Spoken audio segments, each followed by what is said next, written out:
Hello friends, welcome to my channel. Today I'm gonna show you glittery eye look on the occasion of Eid festival.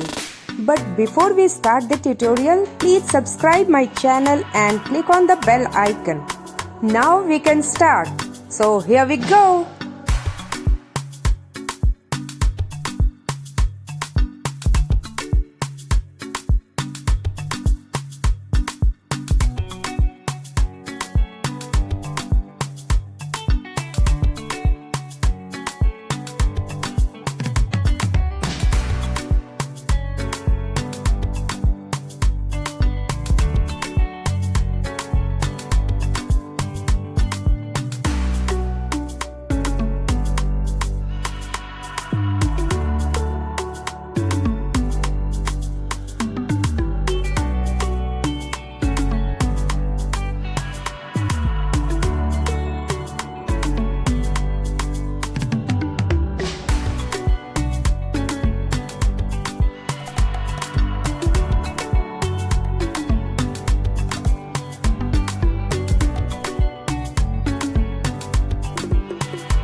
Thanks for watching.